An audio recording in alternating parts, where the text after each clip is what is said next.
Hey,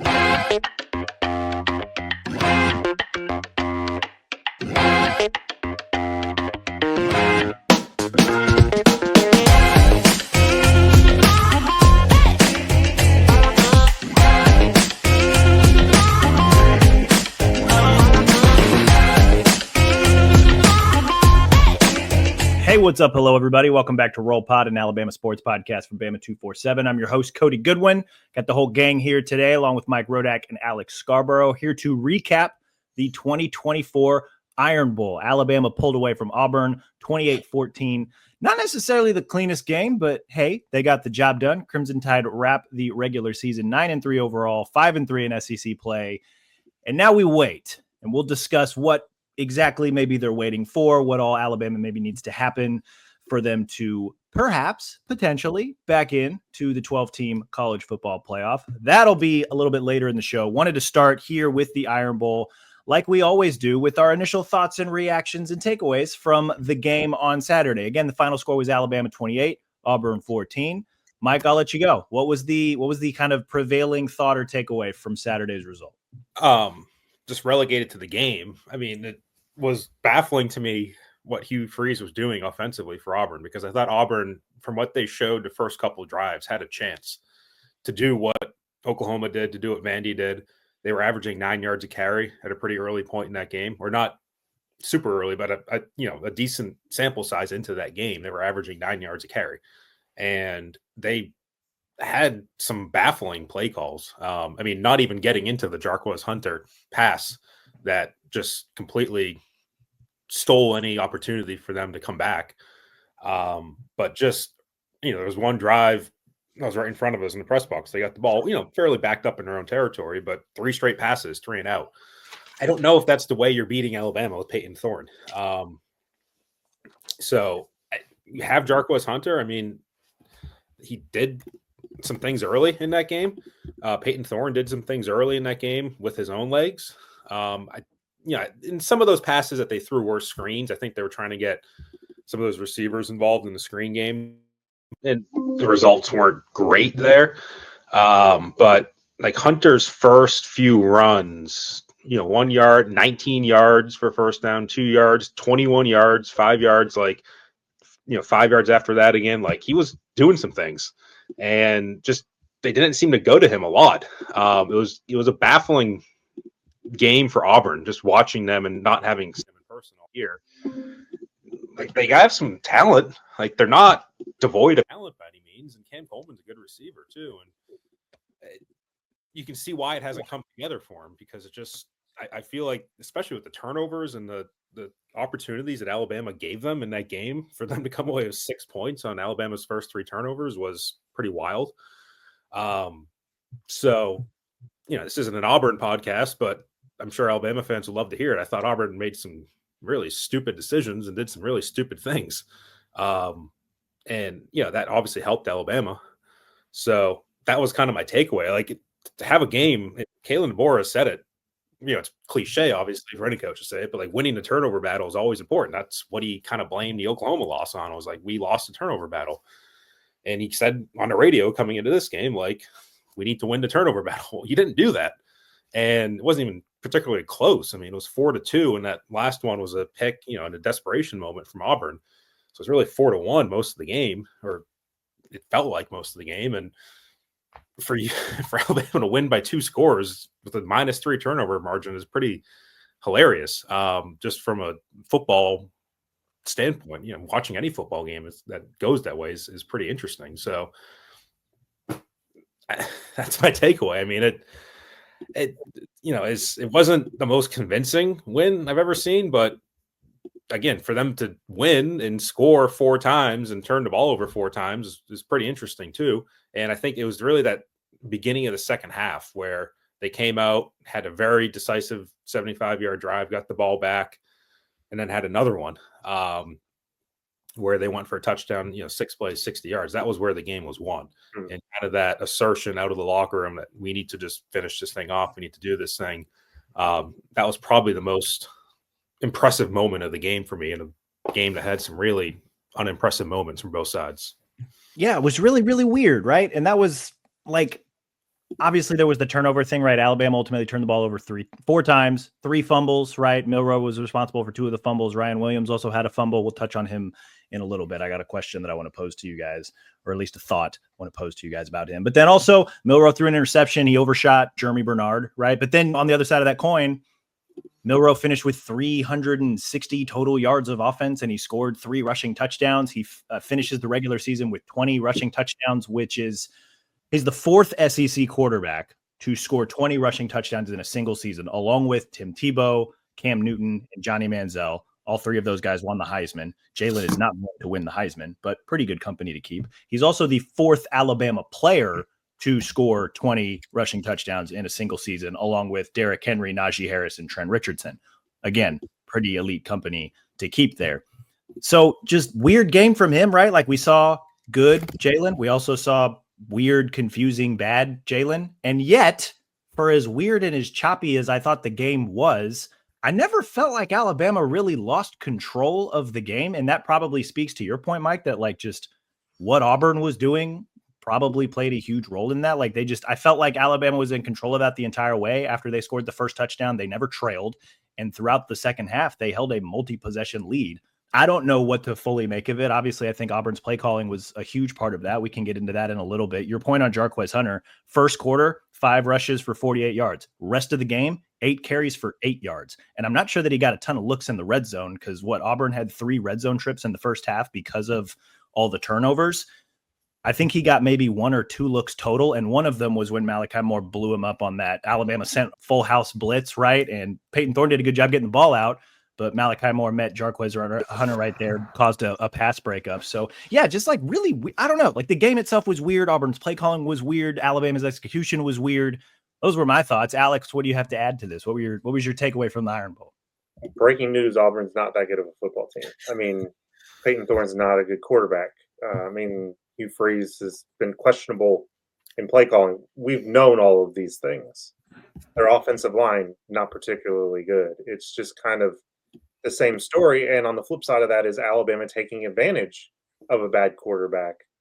The surprising thing to me was twofold. I think Mike's right. You just got to give Jarquez Hunter the football. I wish I could remember what game it was, but Hugh Freeze at halftime saying we have to get Jarquez Hunter the football more when he had 2 carries in the first half. I'm like, you're the one who's keeping him from getting the football. Like, just give him the ball. You don't have a quarterback you have to feed. But more surprising than that almost is that the Peyton Thorne wasn't able to find much wiggle room running the foot. He's not a running quarterback person, not athletic. I mean, I saw a year ago that he was able to extend plays and do some things against this defense. He did it against Georgia a year ago as well. And for that to not happen was really confusing. And then for them to not take advantage of the turnovers, it felt like it might become a game after that kerfuffle on the sideline. But then you get like pure coaching malpractice where you have Jarquez Hunter. You finally give him the ball and then you ask him to throw it. Brilliant idea. Directly to Bray Hubbard, if I remember that one correctly. It's just Alabama got gifted a lot in this game. They tried to give it away in some instances. But I will say the execution on defense particularly, I thought was really good. I thought Jeremy Bernard had a good game. Jam Miller had a good game. I thought Jalen, when he went to throw the football, made mostly good decisions with the ball. But, yeah, I think this was more a story about Auburn just pooping the proverbial bed. Now, I will say the one moment you could say like the game felt like it was getting out of Alabama's control was after the strip sack. Mm-hmm. Early in the fourth quarter, and then you had a 17-yard completion, Peyton Thorne to Keandre Lambert-Smith, and then Auburn has the ball 1st and 10 at the 30, down by 14, and that's when you're like, all right, is the dam going to break? And can Alabama's red zone defense hold up again? And just you run a whatever the hell that play was, and Hunter throws the ball for some weird reason and just completely underthrows an open receiver, I think it actually was, and that was the ball game. But I mean, Auburn, I think, does what normal teams do in that situation and score a touchdown, use the momentum in their favor. Then it's a 7-point game. I feel like the stadium is going to get really anxious. Your team could get anxious. And, it's a much different ball game. So I don't know. I guess congrats, you freeze on that play call. Weird game. You're not getting your superstar running back involved, a guy that will probably be all SEC in some capacity. Like he was, second in the SEC in rushing coming into this game, and just didn't get him involved at all after the first quarter. Like just really, really weird. And I wonder, like, if it was one of those things where after Alabama came out of a halftime, scored on back-to-back drives to go up at that point 28-6. I wonder if they just panicked a little bit and maybe they didn't feel like they could run the ball, and that maybe led to Hugh just kind of, hey, okay, like we can't do what we wanted to do. Now we have to do things that we have to do and put the ball in Peyton Thorne's hands, or in that particular play's case, Jarquez Hunter's hands, and didn't end up working out all that well. And just, I don't know, like just even after rewatching it before we recorded here, just weird game, just kind of, I don't know, very strange game all the way around. Far cry from Hugh Freeze of 10 years ago, Bo Wallace, and the receivers that he had at Ole Miss that are Treadwell. Yeah, the Treadwell. Yep. Really good receiver, DK Metcalf. Yeah. Oh yeah, DK Metcalf's pretty good dude. Pretty good receiver. I mean, college football's changed though. Like that spread that Hugh used to beat Nick Saban twice does not have the same impact in modern college football. Like teams have adapted. It's what Georgia Tech is doing. It's what Vandy's doing. It's some of this option misdirection type of game that, Oklahoma did it to Alabama that seems to work because teams aren't used to it anymore. And maybe I expected more of that from Hugh if he was truly malleable and looking at what has beaten Alabama so far this season, but just seemed like, I don't know what the hell they were doing, to be honest. But again, very little misdirection, not a single shovel pass. That's the thing you can do with Alabama's defense. You can get them looking one way and then go the other. And they didn't really try to do that at all. No, I don't remember a single jet sweep. They just were not creative offensively. And again, chose not to play to their strengths either. I don't want to take anything away from Kane Womack and the defense. I think they came in with a good game plan. While Jarquez was productive, you didn't see him haul off a 40, 50-yard run.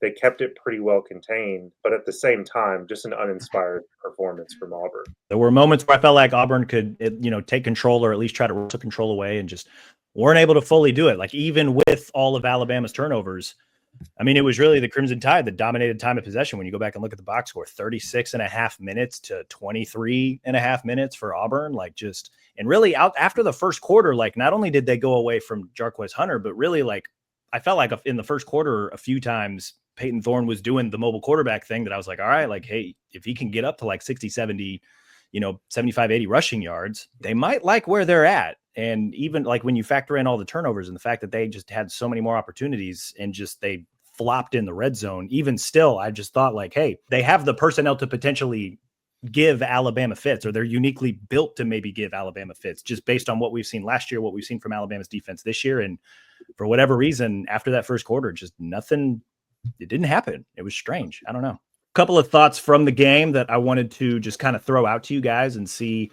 what you thought, if you noticed anything or if you have any thoughts at all. If not, we can keep the train moving. But this was the first game without Deontay Lawson. I know this is something that Alex and I had discussed. We were a little worried / curious about, like, what were they going to do? Obviously, that meant Justin Jefferson was going to play a lot more. What did that mean for Jahad Campbell? Were they going to keep him in the middle or let him play Wolf a little bit more? They were no longer able to put all three linebackers on the field, obviously.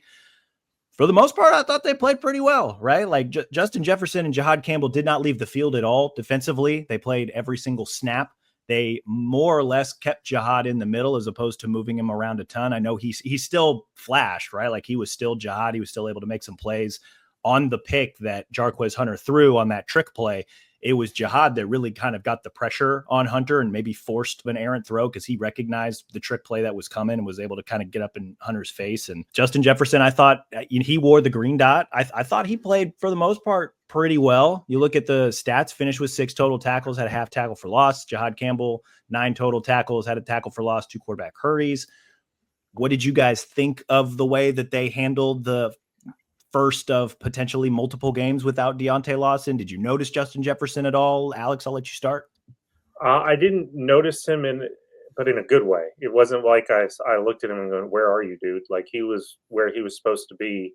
The play just didn't often go to him because Auburn does like to run on the perimeter so much. But no, I thought they did pretty well. I mean, I thought the defensive line actually had a pretty good game in terms of getting pressure on the quarterback.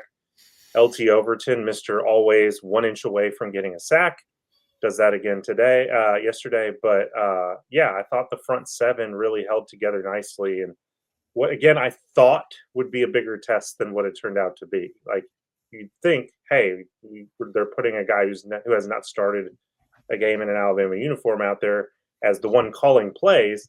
Let's mess with his head.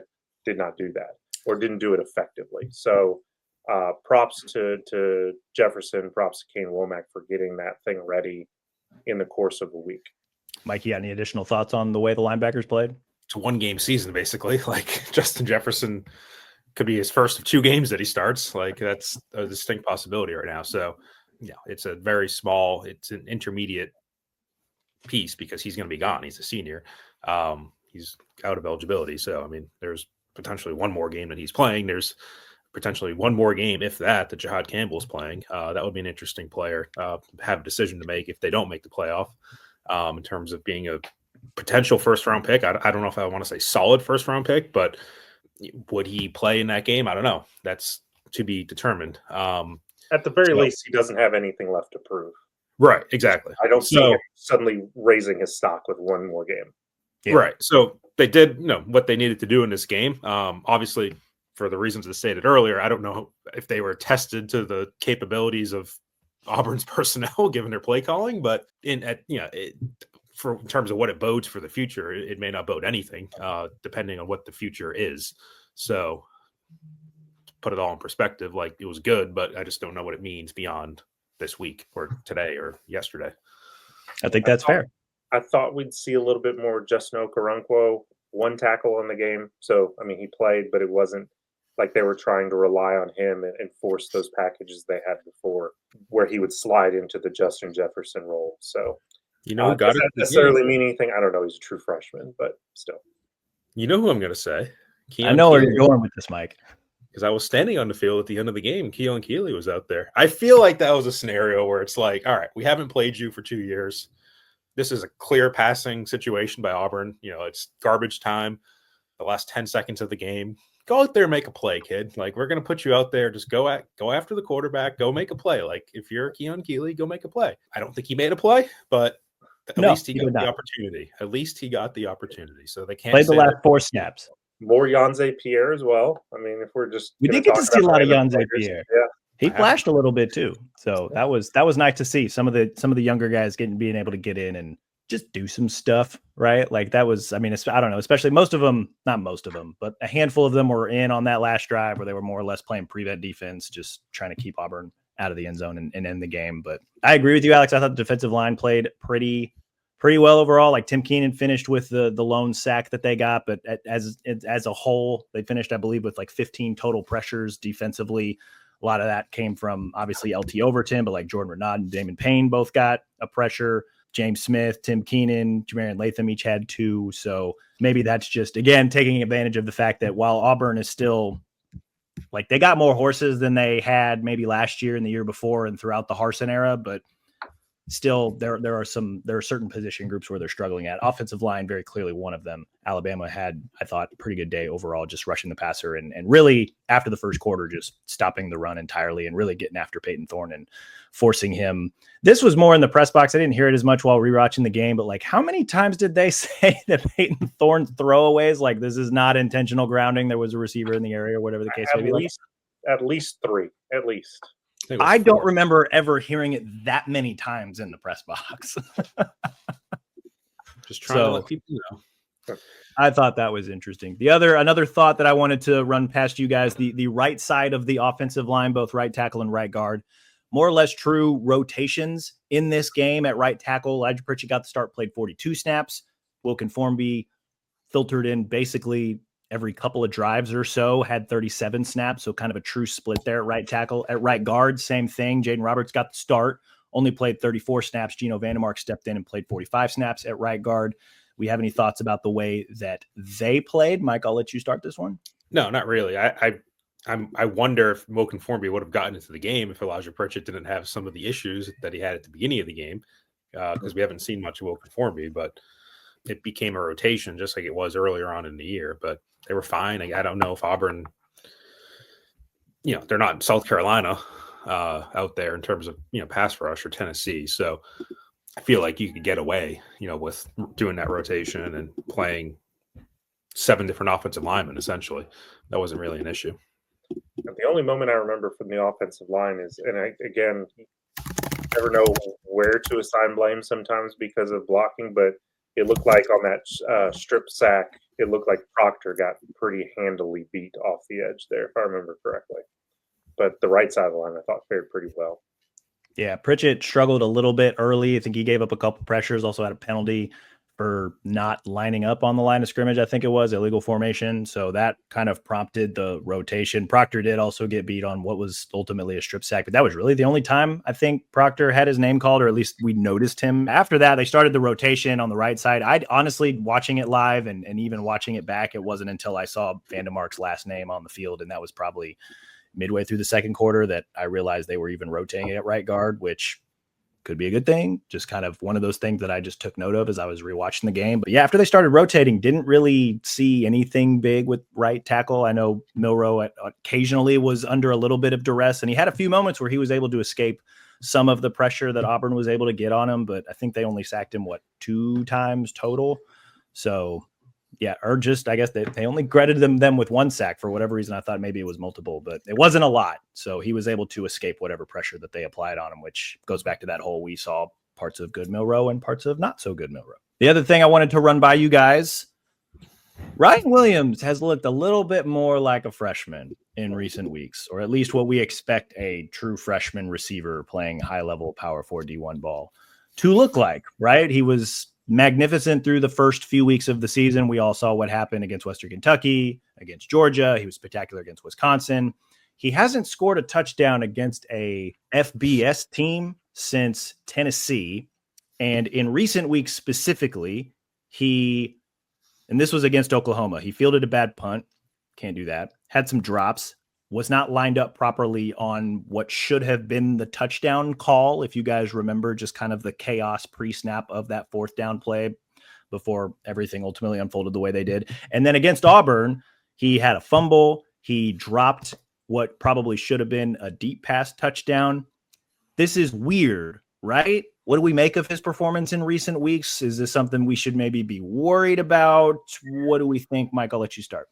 To a limited extent, yes. Did you include that punt that he downed at Oklahoma? Like, he was just the feeling, the bad punt, he shouldn't have, just get out of the way and let it go. Yeah, he shouldn't have done that. There's been some real strange things that he's the fair catch. I think he's that too, where it was kind of a fair catch, but not. I thought that was a penalty. Is that no longer a penalty? Did we find out? Faking a fair catch signal. The way they described it on the broadcast was that it was literally only a yard difference. And so they just did like a referee review, and they basically said that, yeah, he fair caught it. But then the rules analyst on the ABC broadcast was like, it didn't look like it constituted a fair catch to me. And also, we're only talking about a yard. So what are we doing? Yeah, I mean, in live action, it looked like a fair catch to me. If a player makes an illegal fair catch signal, the team may be penalized with a delay of game and an unsportsmanlike conduct penalty. I'm just surprised they didn't do that. We're very happy to throw some penalty flags on Alabama that I thought were questionable, to just not one on that. And it was a little bizarre. Look, it's hard not to say there's a little bit of a lack of focus there. Like, it's unavoidable to say that. Like, it clearly needs to be on his P's and Q's more. To the level that you blame that on fame, or it's gone to his head, or any of that, like, I don't know. There's probably an element of that that's present.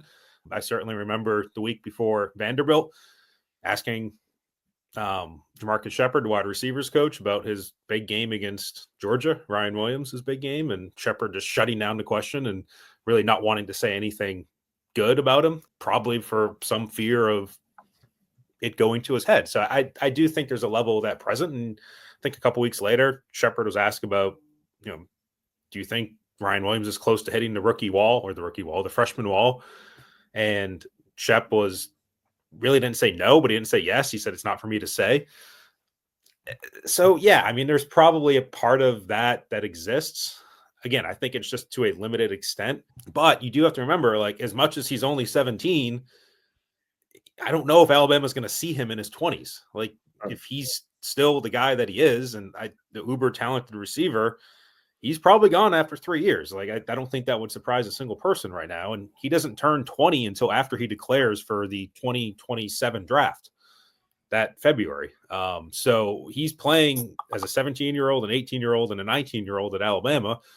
And if he's still making decisions or mistakes like this next year, like, yeah, you can say he's only 18. The next year you can say, oh, yeah, he's only 19. But it's not like you're going to have him when he's 20 or 21 or 22. So you kind of have what you have. And you have to take the good with the bad. And right now, the good is not quite as present.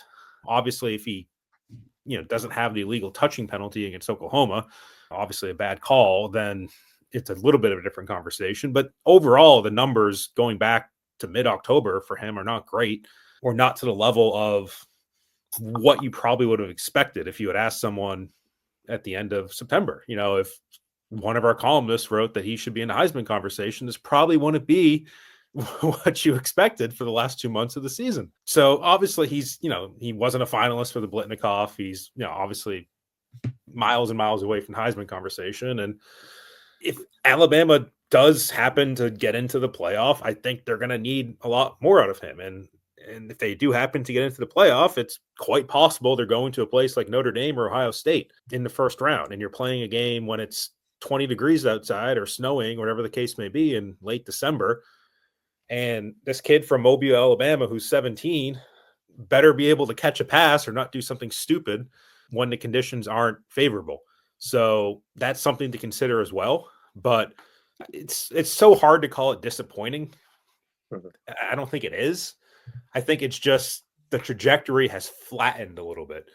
Where it goes from here, I don't know. But I still think the next 2 years, assuming Ryan Williams is still playing for Alabama, he has all the potential in the world to be one of the best receivers in America, if not the best. I agree with what you're saying, but I'm not alarmed at all because he's still getting open. If he wasn't getting open, that would be my alarm bell going off. I think there are a couple of things happening. I think one is that the offense has narrowed down, and they, over the last month or so, just decided the best way to feature Jalen Milroe is with his legs. The explosive passing game has really gone by the wayside compared to the beginning of the season, and that was where Ryan shined. I think what's happening right now is a freshman is pressing. I think he's trying to do way too much. He's turning up field before he's caught the pass. He's looking forward to the next thing before he's done the thing he's supposed to do. So he's got to figure that out. It's not nothing. It's definitely something. He's not playing up to his standard for sure. But again, the thing I go back to is he's a young guy, and it's not like he's forgotten how to get open. He's just not finishing plays. The Georgia game was probably the best thing that's happened to him, but also in some ways not the greatest thing either, because it really raised that for the whole team too. Right. Oh yeah. And look, I think you can probably write off some of the, not write off, but discount to some degree Western Kentucky, South Florida. I mean, Wisconsin, decent defense.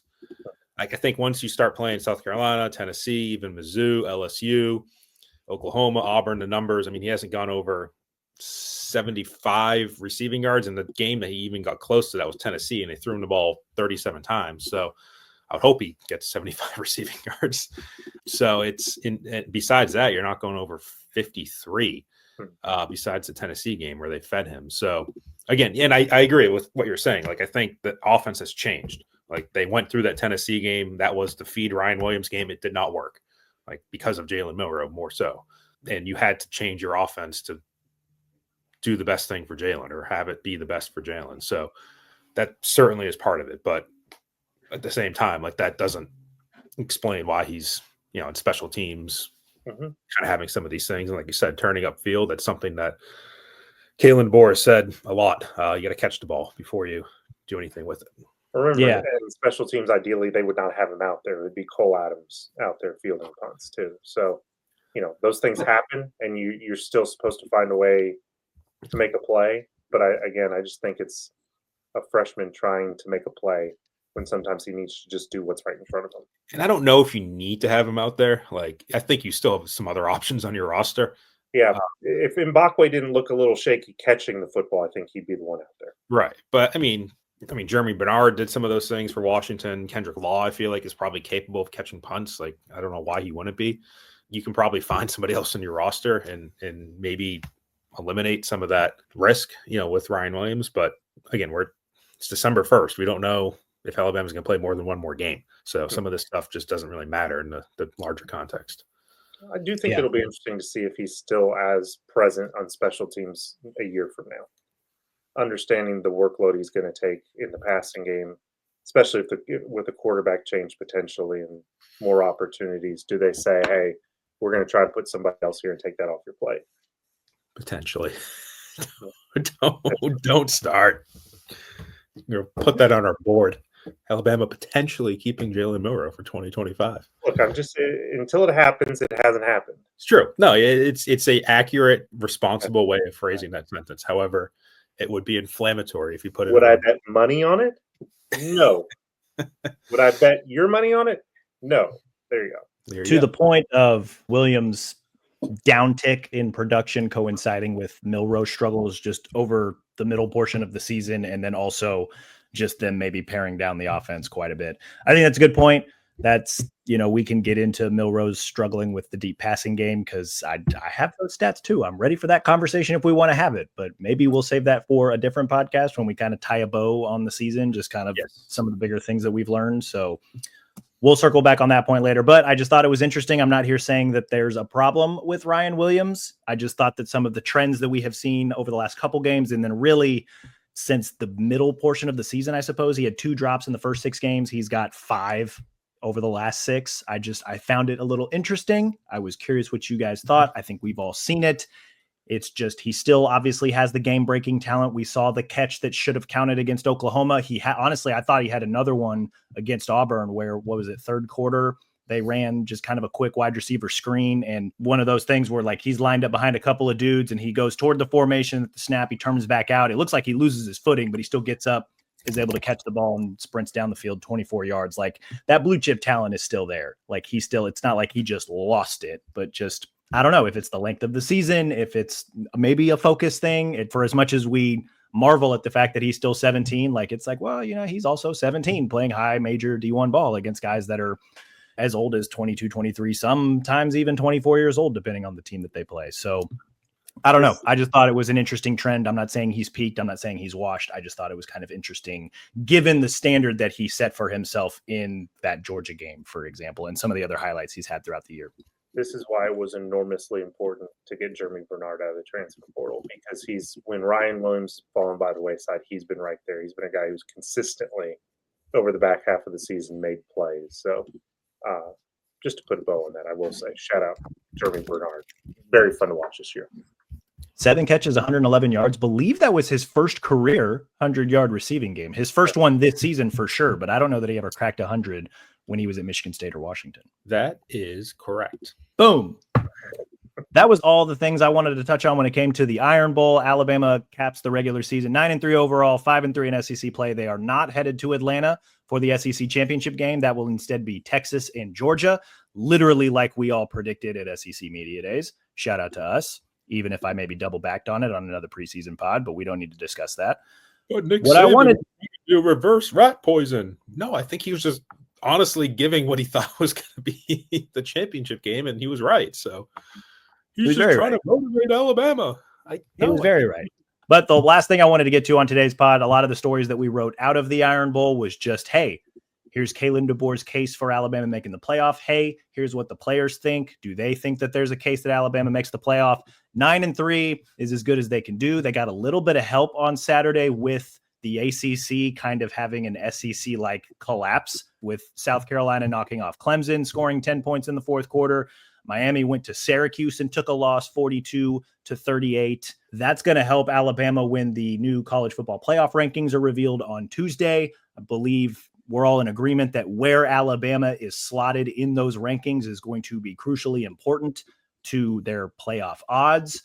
What do we think the chances are that they could potentially back in after certain results on conference championship weekend? And what games should Alabama fans maybe be paying attention to if they would like for the Tide to back into the playoff? There's only one game. There's only one game. It's the ACC championship. Pray that Clemson doesn't beat SMU and earn the automatic bid.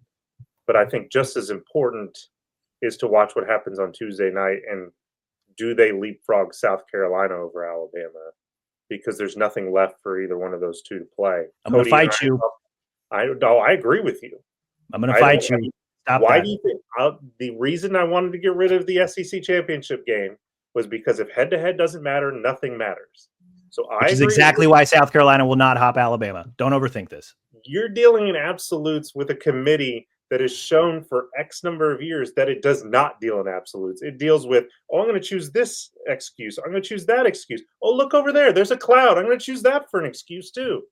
Everything is to fit whatever they want to put on paper.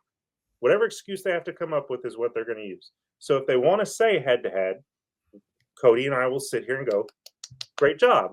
If they say, well, you know who's playing better at the end of the year and go with South Carolina, there's going to be a lot of people who are going to say, oh, okay, I can buy that. No. Whatever excuse they want to put out there. They're wrong. The results have to matter. And I'm not yelling at you. I'm yelling at the people who think it should be South Carolina over Alabama. Head should matter more. But if you're also, do you think that South Carolina, do you or do you not think that over the last month, South Carolina has played better football than Alabama? Team A beat Team B. This isn't difficult. You didn't answer the question. I'm going to mark my calendar for this date in 2025 to dip my face in boiling acid because I thought that maybe the 12 need to be boiling. It's already acid. Yeah, it's already acid. You're right. I'm screwed either way. But I thought to some extent the 12-team playoff was going to fix some of this. And no, there's going to be irate Alabama fans that are mad about Alabama fatigue or strength of schedule or conference affiliation. There's going to be irate Miami fans that would be mad about a 3-loss SEC team getting in. There's going to be irate South Carolina fans about Alabama's losses versus South Carolina's losses and their wins and brand. Yeah. Right. Brand, Alabama bias, all that. Like it is just, it's like politics. And at the end of the day, it's like following the few days before the presidential election, like there's a clinical case of NFC, like no clue. Like nobody has an idea of what exactly is going to happen. If you're asking me what I think is going to happen, and this is not my choice, this is not my pick, but what I think will happen is what Heather Dinich is predicting. And I think that Miami has a shot to stay ahead of both Alabama and South Carolina in the 11th spot temporarily as a placeholder. And if Clemson beats SMU, then I think Miami's out. But I think the committee every single year, when it was a 14 playoff, when it's a 12-team playoff now, at this point in the year, they have to choose which bed they're going to sleep in. And I think the committee, the simplest, cleanest bed for them to sleep in is the one where they're taking a 2-loss team over a 3-loss team. And there are absolute problems throughout that argument. And I would welcome any of them. But I think that's the bed when you're opening the 3 doors and you're saying, which bed does this committee want to sleep in? I think they would pick the one where they are keeping a 2-loss team in over a 3-loss team. And they are not opening Pandora's box by putting a 3-loss team ahead of a 2-loss team and that 3-loss team not being in a conference championship. And then you start getting into the comparisons with South Carolina. And quite honestly, like if I'm Ole Miss, I'm saying we just beat the hell out of Georgia on our home field. And we also beat South Carolina. And why the hell aren't people talking about us? And I think there is a big old Pandora's box that you'd be opening once you put Miami behind those teams. And historically, I do think there is something to what Heather is saying, that the committee is picking teams that they think have a shot. The thing about Miami is that they have a quarterback in Cam Ward, who is still one of the best in the country, a team that puts up a lot of points, a team that is number 1 in offensive efficiency, even still right now, and a team that could go in the playoffs and score 40 points on people. And with a Heisman contender quarterback, obviously the Heisman's going to Travis Hunter, but a contending quarterback at least. And I do think the committee puts stock into that, and they put stock into the opposite. That's what happened to Florida State last year. When you don't have a quarterback, they are going to dock you for that. So I can see that happening. They have had Miami higher than the AP poll in recent weeks. I can see them putting Miami at 11 and saying, we'll listen to whatever you want to say about us, but this is the bed we're going to sleep in this year. While I roll my eyes at the whole, look at the offensive efficiency, look at Cam Ward, look at what we can do, look at all the points we can put up. If you would have just stopped at Miami is 10-2 and Alabama and Ole Miss and South Carolina are all 9-3, I'd have been like, you know what? Yeah, it makes a lot of sense. Alabama should not have lost a third game. Ole Miss shouldn't have lost a third game. South Carolina shouldn't have lost a third game. While you can argue the resumes, I would understand Miami or an SMU who lost in the ACC championship game, finishing 11-2, making it in over any of these 3-loss SEC teams than I would the committee putting South Carolina over 2 teams that they lost to in the regular season. That makes a lot more sense to me, even if maybe Alabama, Ole Miss, and South Carolina have better wins, so to speak. I can at least, like, that makes more sense to me. And look, here's the thing with that too, is it would follow their logic. And we've talked about it time and time and time again. They are, and I say the committee changes 30% every year. Let's remember that. It's every 3-year cycle. But that's consistently stupid, but go ahead.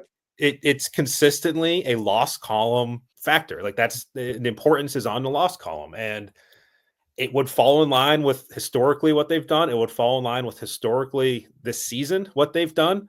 And the fact that Miami doesn't have any ranked wins would not necessarily bury them when you look at Indiana and where Indiana is. And you could also, and again, you can construct these arguments on the fly. They can construct these arguments on the fly to suit themselves. They haven't played any ranked teams either, Bob. Mm-hmm. So potentially, if you do play a ranked team, they could say, hey, let's see what Cam Ward can do. And if Cam Ward can outduel Will Howard or outduel Riley Leonard or any of that, because quite honestly, he's probably the better quarterback in both of those matchups. Or Penn State with Drew Eller. So, like, you can construct the arguments to suit it, and that's the beauty. He's been the better quarterback in his league the whole season. Did they win the conference? Are they playing for a conference championship? No. And again, there's something. I didn't know having a good offense made you a good team. I didn't understand. I thought you had to do other things, but and look, they're gonna say that they had a close loss to Georgia Tech, and look what Georgia Tech just did to Georgia. That's a good team now, right? And then they can say, look what Syracuse. I mean, Syracuse is 9-3. Syracuse is a pretty good team that's on the road in December or in November, last day in November, going to Syracuse Dome, but still, you can make the argument to suit the result. That's what the committee does. You can make the argument to suit Alabama being the result. You can make the argument to suit South Carolina being the result. Whatever they choose to do is what they choose to do. It's which bed do you want to sleep in? And I see, if I had to pick one, and I'm not guaranteeing it, I'm just saying if I had to pick one that I could see them doing the most, they're sleeping in the bed with a 2-loss team rather than sleeping in the bed with a 3-loss team, and they're keeping that Pandora's box shut for this year. If all they're doing is counting losses, why have a committee? Like, why do you need to meet? I mean, I've got neighbors here who could do it. I could get on my whiteboard here and do it. It'll take 10 seconds. You're not. Are you watching the games? Because that should matter. Because Miami's been living on the edge all season long. If I'm Greg Byrne and they put Miami over Alabama, I call up everybody on my non-conference slate for the next 5 years and say, sorry, we're done. We're not coming. We're not playing. I'll say this, though. Alabama's non-conference schedule is not its problem. In fact, not great. It's not great. I mean, Wisconsin ended up being not a great Why team. would you challenge yourself at all if you know you've got to deal with the SEC to begin with? And also, we had this discussion on a recent show. You can go down and look at their, like, West Virginia sucks. Yeah. Like, they just fired Neil Brown today. Oklahoma State should have fired Mike Gundy 2 decades ago, but he's still the coach. They're terrible, terrible team this year. We'll have to see how those teams are in 3, 4, 5 years and Alabama plays them. But actually, they're not that bad to have on your schedule. And then Florida State, you're going to Florida State, and after this year, you're like, not quite as bad either. Right, you have Ohio State, you have Notre Dame. Those are the ones that I would consider getting not going to 9 games. Then it's not happening.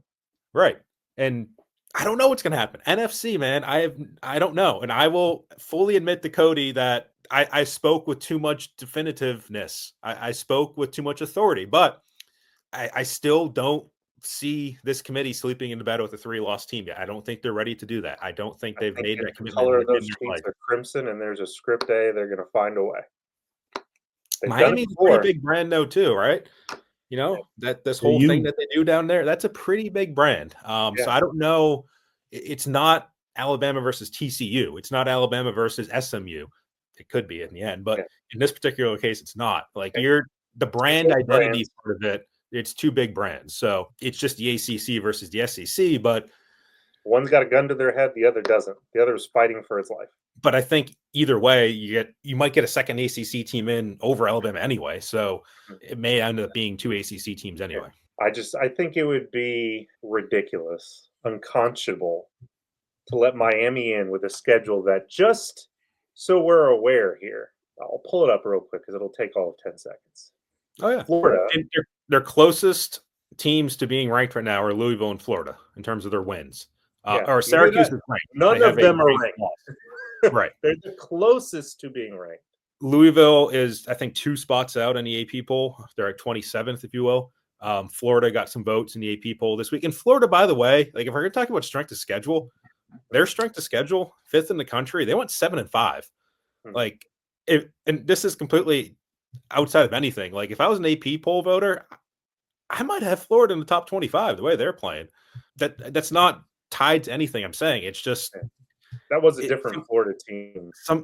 Right. I'm Team Billy. I like him. I think he's a good coach. But if Miami's hanging its hat on, we beat Florida, that was not even resembling the same team they are right now. Right. But the strength of schedule argument sometimes has to be carried through. And if you're putting Army in the top 25 or, Memphis in the top 25, but you're saying strength of schedule is important, then, why not consider a team like Florida that's 7-5, but has played a gauntlet of a schedule? I don't know. That's just complete aside, but the two closest teams for Miami would be Louisville and Florida. And then they have played now a top 25 team in Syracuse, currently ranked in the top 25. And again, a 4-point loss on the road to drop from 6 to, I guess it would have to be, depending on where they put Arizona State. Arizona State had a blowout win over Arizona.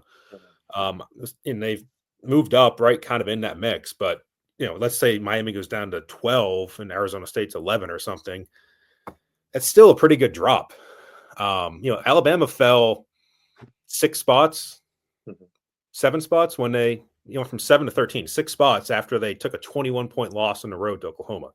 Indiana fell 5 spots when they took 24-something point loss to Ohio State on the road. So if you're talking about moving Miami down from 6 to 13 or 14, you're talking a 7 or 8 spot drop for losing by 4 points on the road to a 9-3 team. I think that's pretty steep in terms of what this committee has done recently.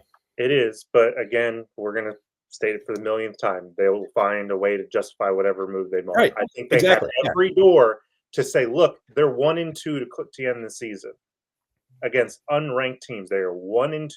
They lived on the edge all season long. We tried to give them the benefit of the doubt, and then they showed us who they were, which is a team that can't finish games. That has a really nice quarterback, a really nice offense, but they're not a complete team. They're kind of like Auburn with a good quarterback. So just go play in a really nice bowl game. Looking at the Power 4 conference championship games, Alabama fans probably want SMU to win the ACC. I think that's, because then I think that would. Undoubtedly, they want that. I do want to throw this out. If Texas finds a way to beat Georgia, makes Georgia a 3-loss team, I know they would be 10-3 at that point. Does that matter at all? Do we think? Does that impact Alabama in any way, shape, or form? I would say the over/under that would have to be 45 points. It would have to be a complete drudging where Georgia does not even look competitive against Texas for that even to enter into the conversation. Because then you're getting into the territory of penalizing a team for losing its conference champion and then letting a non-conference championship game participant into the playoff ahead of them, which, is obviously would have been doable if this is A&M. We're talking about, in Georgia's case, we're talking about more of an equal situation. I just don't see that happening. And that's also a reason why I think SMU is in a pretty good spot, because then even let's say, for the sake of argument, Miami's ahead of Alabama, SMU loses. I don't think it would make sense for the committee to put Miami in and leave SMU out if Clemson beats SMU. I think Miami would be out in favor of SMU staying in. I think they're unless it's some huge blowout. Right. I think the committee, from the signals that Ward Manuel has sent, is going to show some deference to the conference championship game participants, which is why Alabama really needs SMU. And look, that's a tough game for SMU. That's a home game for Clemson. It's in Charlotte. That's their backyard. That's going to be 80% Clemson fans, I'm sure. And Clemson damn near won that game against South Carolina. If they do that, then we're probably not talking about any of this right now. But, kind of a stupid interception there at the end that Cade Klubnik had. But if Clemson pulls it together to beat SMU, which is, probably the best team SMU's played this year, am I right? They took a loss to BYU back when BYU started undefeated. But yeah, I mean, they got to win over Louisville. They got to win over Pitt when they were ranked. But those two teams was kind of falling apart. The Louisville game on the road is obviously, I think, their best win, and they lost at home to BYU. I forgot about that. Yeah. So this is going to be their toughest game of the year, and easily a winnable game, I think, by Clemson, basically in their backyard. And if they do, and you can't forget about that. Even if Alabama sits there at 11 on Tuesday night and everybody's happy saying, "Yeah, we did it," Clemson could shut you right back down pretty quickly. So there, can only be limited celebration from Alabama fans. I'm sorry to be the bearer of bad news, but I figured I should do it at least once in my tenure here. And you accomplished that like a year ago,